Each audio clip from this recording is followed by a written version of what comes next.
விட்டது. இனிமேல் நான் சொல்லக்கூடிய வார்த்தையை ஒன்று கேளப்பனே. சொல்லுவியா? அந்த பாண்டவர்கள் எவ்வளவுதான் இருந்தாலும் உன்னுடைய தம்பியர்கள். கண்டிப்பா. அதனால அவர்களை வரவழைத்து வந்து அவர்கள் பங்குக்குரிய பாதி நாட்டை கொடுத்து நீயும் பாண்டவர்களுமாகவே சேர்ந்து ஒற்றுமையாக வாசம் செய்துவார்கள் அப்பா. நீங்க அப்படி சொல்லுவார்களோ? அப்படி ஒற்றுமையாக நீங்க வாழ்ந்து வந்தீங்கன்னா பார்க்கிறதுக்கு எவ்வளவு அழகா இருக்கும் தெரியுமா? அடே அப்பா, மகாமுனிவரே, நானும் பார்த்துக்கிட்டே இருக்கிறேன்.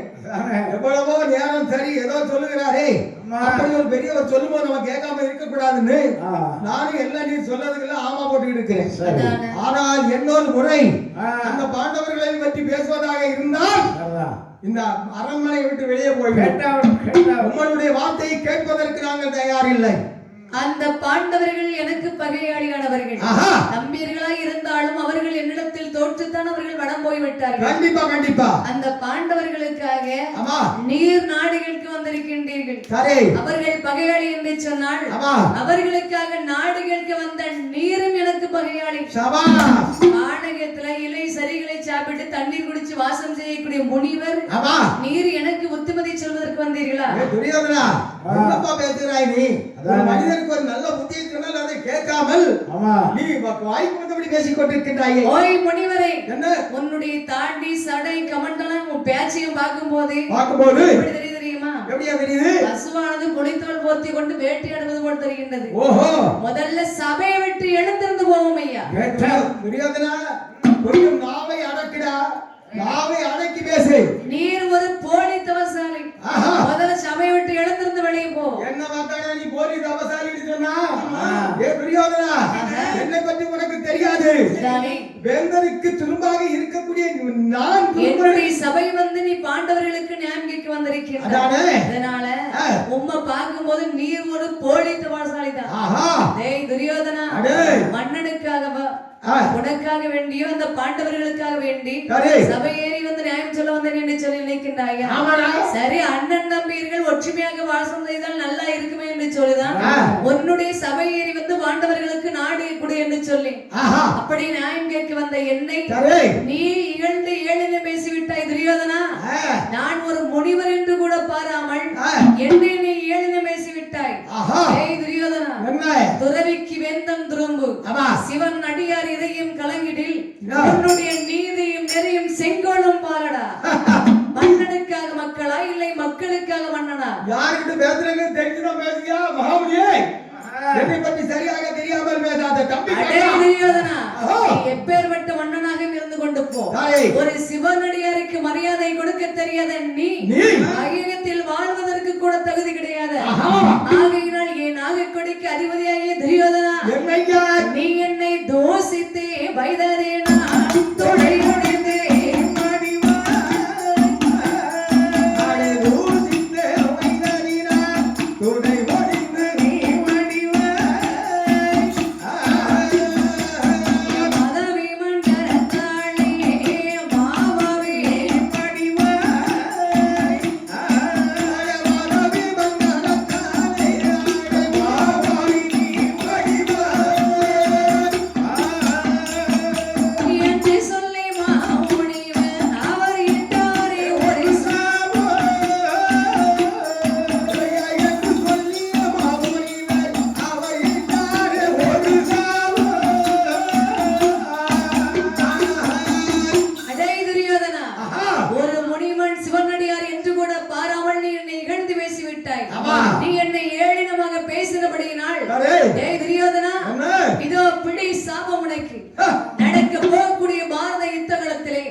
முனிவருக்கு சாபத்தை கொடுத்துவிட்டு சபை விட்டு வெளியேறி செல்கின்றார்.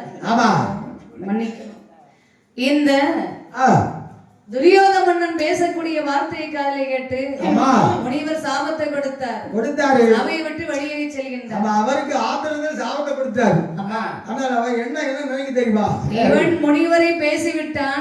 இருந்த போதிலும் துரியோதனுக்கு மனதில் பயம் வந்துருச்சு. சொன்னாலே வந்தாச்சு. ஏண்டா முனிவன் சாபம் விட்டா கண்டிப்பா பலிக்கும். ஆமா, அது இவனுக்கு நல்லாவே தெரியும். அப்படி இருக்கிற காரணத்தினால துரியோதனனுக்கு மனதுக்குள் ஒரு பதட்டம் ஏற்பட்டுகிறது. ஆமா, துரியோதனன் நினைக்கிறான், சண்டாள மகாமுனிவன் நமது சபைக்கு வராமல் இருந்திருந்தார் நமக்கு எந்த ஒரு பிரச்சனையும் இல்லாம இருந்து போட்டிருக்கு. மகாமுனிவன் வந்து சாபத்தை நமக்கு போட்டு விட்டாரே. இவருடைய வார்த்தை காதலை கேட்டு இந்த துரியோதனனானவன் அம்மா பாடாத மதிமோகம்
முனிவர் சாபத்தை கொடுத்து சபதை விட்டு வெளியேறி செல்கின்றார்.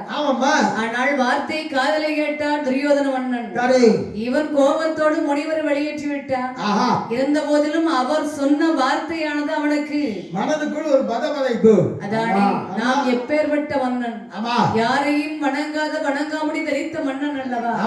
அப்படி இருக்கும் போது சபை ஏறி வந்து ஒரு முனிவர் நமக்கு சாபத்தை கொடுத்து விட்டாரே. யாரையும் வணங்காமுடி வேண்டும் என்பது நமது பெயர். அது எப்பேற்பட்ட சாபத்தை கொடுத்தார். மகாமுனிவரை நம்ம வணங்குறதுனால தப்பா போச்சு. பாண்டவர்கள் நமக்கு பகைவர்கள் அல்லவா? அதுவும் அந்த பீமனுடைய கதாதயத்தினால் வலது தாடை ஒடிந்து மடிமையின்ற சாபத்தை கொடுத்து விட்டார். இதாம என்ன செய்ய முடியும்? அப்படியே அவனுடைய கதாயுதத்தினால் நாம் அடைந்து விட்டோமே. ஆனால் உலகம் முழுவதும் தீராத வசை வீசிக் கொண்டிருக்குமே. கண்டிப்பா என்று மனதிலேயே கவலையோடு முகத்திலே வாட்டத்தோடு சபையில் அமர்ந்திருக்கின்றார். இப்படி இவர் அங்கு அமர்ந்திருக்கின்ற போது அவருடைய சபையிலே வருகின்றார் மாமா சகுனி மன்னன். மருமகன் துரியோதன பிரபு. மாமா வாருங்கள், மாமா வாருங்கள். மருமகனே, என்ன உங்க சத்தம் கீழே போகுது? என்னத்தை கீழே போகுது மேல போகுது? மருமகன், உங்க முகம் ஏன் இப்படி வாடி முகத்தோட இருக்குதாங்க? அதை ஏன் கேக்குறீங்க? முகம் வாடி போச்சு, என்ன காரணம்? வேற ஒண்ணும் இல்லையா கேக்குறீங்களா? ரெண்டே மருமகனே, மாமா முகம் வாடிச்சு எனக்கு கஷ்டமா இருக்குதுல்ல. மாமா நீங்க எங்க போய் தொலைஞ்சீங்க? தொலைஞ்சீங்க நல்ல நேரத்துல நீங்க இல்லாம வேண்டியலையா? அதானே நீங்க இல்லாதனால மருமகனுக்கு எவ்வளவு பெரிய சாபம் கிடைச்சிருக்கு தெரியுமா? மருமகனே, அம்மா என்ன நடந்தது? என்றைக்கு உங்களுடைய முகமானது அன்று மலர்ந்த செந்தாமரை போல அழகா காட்சியளிக்கும். இன்றைக்கு முகம் வாடி இருக்குது, கோபத்தோட பேசிட்டு இருக்கீங்களா? என்ன காரணம்? அதுலதான் என்னைய கோரி ஊத்திட்டு போயிட்டாருங்க. என்னது, என்ன நடந்துச்சு? யார் வந்தது? ஐயா, ஐத்திரிய மகாமுனிவர் நமது சபைக்கு வந்தார். ஓ, மகாமுனிவர். ஆமா, சரி. பெரிய மகாமுனிவராச்சே. ஆமா, அவர் நம்ம வரவேற்கணும் சொல்லி சரி யாருக்குமே தலை வணங்காத நான் சென்று ஐயா வாருங்கள் என்று சொல்லி அவர் ஒரு நல்ல இடத்த சீட்டை கொடுத்து உட்கார வச்சேன். நல்லது. வந்த நேரத்துல இருந்து இந்த 5 மணி பாண்டவர்களை பத்தியே பேசிட்டு இருந்தார். சரி, 5 சீட்டு காலியா இருக்கு, எங்க போயிட்டாங்க, என்ன நடந்தது, எதுக்காக அவர்களை காணவில்லைன்னு சொல்லி பேசிக்கிட்டே இருந்தா. நானும் கொஞ்சம் பொறுமையா இருந்து பேசிக்கிட்டு தான் இருந்தேன். மர்மம் பொறுமையில கூட நாள் இல்ல, திடீர்னு ஒரு கோபம் வந்துச்சு. வராது, வந்துச்சுன்னா போகாது. எப்ப பாருங்க பாண்டவர் பெருமையா பேசுறோம் பாத்தீங்களா? நான் தப்பா ஒண்ணுமே சொல்லலையா? சரி, பாண்டவர்களை பத்தி பேச வேண்டாம் ஐயா, வேற ஏதாவது கதை இருந்தால் பேசணும்னு சொல்லி கொஞ்சம் கோபப்பட்டு பேசுறேன். பாத்தீங்க சண்டால என்ன செய்ய தெரியுமா மாமா? பீமனுடைய கதாயுதத்தினாலே உன்னுடைய வலது துடை முறிந்து இறந்து போவா என்று சாபத்தை போட்டு போயிட்டாரு மாமா. மாமா, அதனாலதான் இங்க கவலையோடு இருக்கின்றீர்களா? மாமா, மருமகனே துரியோதன பிரபு, என்னய்யா எல்லாம் உங்கள் மேல உள்ள குற்றம். உண்மைதான். ஆமா, அந்த பாண்டவர்கள் உங்களுக்கு யாரு? பாண்டவர்கள் தானே? ஆமா. அவர்கள் சொக்காரமார்கள், பகைவர்கள் தானே? ஆமாய்யா. இருந்தொக்கரமா தான் இருந்தாலும் பகைவர்கள் தானே? கண்டிப்பா கண்டிப்பா. அந்த பாண்டவர்களுக்காக ஏவலாக வந்திருக்கின்றாரே முனிவர், ஆமாய்யா. அவர் உங்களுக்கு பகையாளி தானே? கண்டிப்பா கண்டிப்பா. அப்ப அப்பேற்பட்ட பகையாளியை நீங்க வீட்டுக்குள்ள விட்டுருக்கீங்க. ஆமாய்யா. எல்லாம் உங்க மேல உள்ள தப்புதான். மாமா நீங்க சொல்றதுதான் நியாயம். மருமகனே, என்ன உங்கள் பகையாளியாகி அந்த பாண்டவர்களுக்கு ஏவலாக வந்த அந்த முனிவரை வரவழைத்தது முதல் குற்றம். கண்டிப்பா கண்டிப்பா. அவருக்கு ஆசனம் கொடுத்து அவர் திருத்தி உபசரணை செய்தது இரண்டாவது குற்றம். அதானே அவர்களிடத்துல உட்கார வச்சு நீங்க பேசிக்கிட்டு இருக்கீங்க. உண்மை மாமா. எல்லாம் உங்கள் மேல உள்ள குற்றம். சரி. அந்த குற்றத்தை வைத்து விட்டு முனிவர் வந்தார், சாபம் கொடுத்தார், புலம்பிட்டு இருக்கீங்களே. அதானே மாமா. சரி, நடந்தது நடந்தாகி விட்டது. கவலை விடுங்க. கவலை இல்லாம இருக்குமா? எப்படியா கவலை இல்லாம இருக்க முடியும்? நான் இருக்கும்போது மருமகனை நீங்க கவலைப்படலாமா? ஆமா, நீங்க ஒருவர் இருக்கிற காரணத்தினால தான் இந்த மர்மம் உயிரோட இருந்துட்டு இருக்கா. நீங்க மட்டும் இல்லைன்னு வச்சுக்காங்க, மர்மம் எங்கோ காடு மறைந்திருப்பா. அதனால்தான் சொல்கின்றேன், மாமா நான் இருக்கும்போது ஒருபோதும் உங்கள் முகம் மாடக்கூடாது. சரியாக சொன்னீர்கள். நான் வீட்டுல போய் கொஞ்சம் முகத்தை கழிவு வந்துருந்தேன். இருக்கட்டும், பரவாயில்ல. கொஞ்சம் முகத்தை முனிவன் சொன்னான்னு சொல்லி நீங்க கவலைப்பட்டு இருக்கீங்களே. அந்த முனிவர் என்ன சொன்னாரு? பாண்டவர்கள் அந்த வீமனுடைய கதாயத்தினால் வலதுதாடை ஒடிந்து மணிவர் என்றதை சொன்னாரு. அப்படின்னு அந்த பாண்டவர்கள் இருந்தால் தானே முனிவர் யாராவது வருவாங்க. என்ன சொல்ல வரீங்க? அதனால கவலையை விடுங்க. பாண்டவர்களை அடியோடு ஒழித்து விட்டோமையானால் யாராவது உங்களிடத்தில் வந்து தூதாக வரப்போகின்றார்களா? நீங்கள் தரமாட்டேன் என்று சொல்ல போகின்றீர்களா? அவர்கள் சாபத்தை கொடுக்க போகின்றார்களா? நீங்கள் இப்படி கவலைப்பட்டு கொண்டிருக்க போறீங்களா? சரியாக சொன்னீர்கள். கவலை விடுங்கள் மருமகன், படைகளை தயார் செய்யுங்கள். இப்படி ஒரு யோசனை ஆள் வேணும் மத்தியா. நீங்க இல்லாத காரணத்தினால இப்படி ஒரு கர்நாடகம் போச்சு. அதானே நீங்க சொன்னது போல அந்த பாண்டவர்களை காட்டிலே அடித்து புதைத்து மண்ணோடு மண்ணாக்கி விடுவோம். படை வட்டாளங்களே, மந்திரிமார்களே, தம்பி துர்ச்சாதனா, அண்ணா உடனடியாக படைகளை தயார் செய். வான வேடிக்கை போட்டு போவோம். உடனடியாக நாம் இப்பொழுது போருக்கு போக வேண்டும். அந்த பாண்டவர்களை மண்ணோடு மண்ணாக்கி அழிக்க வேண்டும். அழித்திருவோம். இனி ஒரு பொழுதும் நாம் சும்மா இருக்கப்படாது. மீசையை துடிக்கிறது, அடக்கு அடக்கு என்று அடக்கி அபி புறப்படுத்து சாதனா. இப்படிப்பட்ட தம்பியை வச்சுட்டு நீ ஒரு காலம் பண்ணிருக்க மாட்டான். என்ன செய்ய முடியும்? வேற வழியே இல்லையே. அவன் எங்க போனாலும் கரெக்டா தான் இருக்கான். ஆமா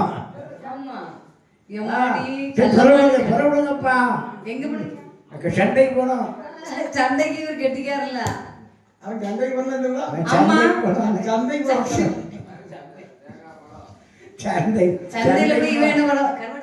சண்டைக்கு வந்து போவானா? சந்தைக்கு எதுக்கு வரோம்னா, அங்க ஒரு சின்னமா இருக்காங்க. அந்த சின்னமா பாக்க இந்த கட்டமா போவா. சித்தப்பா அப்படி சொல்லாத. அவர் எப்படிப்பட்டவர் தெரியுமா? பெண்கள் முகத்திலே முழிக்க மாட்டாரு. மூங்கில முடிக்க மாட்டாரு, முகத்துல முடிப்பாரோ? உண்மை உண்மை. பெண்கள் முகத்துல முடிக்க மாட்டான். குத்துக்கல்ல ஜானகி விட்டாச்சு சுத்தி சுத்தி வந்து அதுல பட்டுருக்கான். ஏன் அதுல புள்ள இருக்குதா? யாரு இருக்கு? இதுல ஒரு புள்ள இருக்குதுன்னு. ஆமா இருக்குல்ல. நேத்து மாட்டி வரைக்கும் வயசு சின்ன வயசு பத்தியா? நீங்க பிள்ளைய பார்க்க வேண்டியதான். நான் என்ன இருக்குதுங்களா? காடு வாவரலைக்கு வீடு போகும்போது இந்த வயசான காலத்துல உங்களுக்கு பிள்ளை கேக்குதாங்க. ஏன் புள்ள? நான் யாருக்கே சொன்னேன், நோயில்லா உடம்பு இருந்தா 100 வயசு வரைக்கும் காதல் வரும். அவருக்கு வருது, நம்ம என்ன செய்ய முடியும்? இப்படியாகவே வாருங்கள் மருமகனே, படைகளை தயார் செய்து நாம் அவர்கள் இருக்கக்கூடிய வனம் சென்று அவர்களை அடியோடு அழைத்து விடுவோம் என்று மாமா சகுனி மன்னன் சொல்கின்றார். இவரின் வஞ்சக வார்த்தைகளை காதலை கேட்டான் துரியோதனன். மாமா நமக்கு நல்ல புத்தி எனக்கு சொல்லுவாங்க. காப்பி குடிக்கிறது. ஆமா, உன்னை விடவா சடைவு எனக்கு. மாமா சொல்ற வார்த்தையை தான் நம்ம கேட்கணும். வார்த்தையை காதலை கேட்ட இந்த துரியோதன மன்னனானவரை செனைபடை சேகரித்த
படை வட்டாளங்களை தயார் செய்கின்றார் துரியோதன மன்னன். சரி. சேனை வடை சேகாரம் செய்கின்றார். ஆஹா, படை வட்டாரங்களை திரண்டுகிறார்.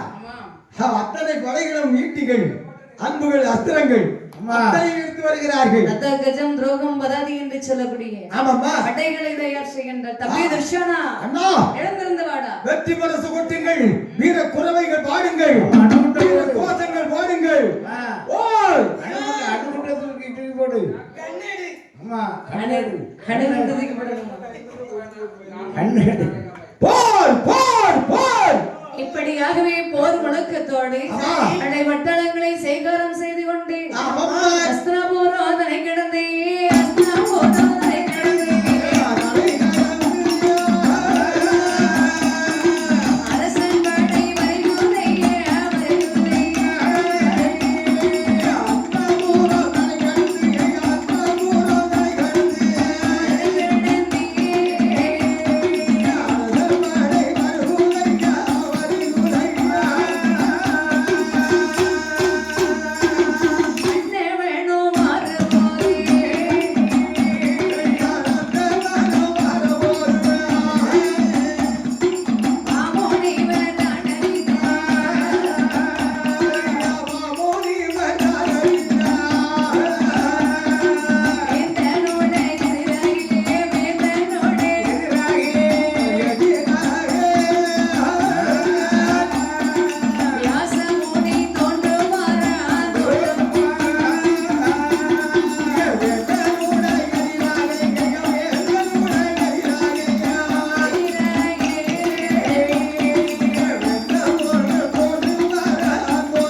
படை வட்டாளங்களை சேகாரம் செய்து பாம்பு கொடி தரித்த மன்னன் வருகின்றார். ஆரவாரை கெருவிதமாக படை திரட்டி கொண்டு இவர் அஸ்தாபுரம் கடந்து வந்து கொண்டிருக்கின்றார்.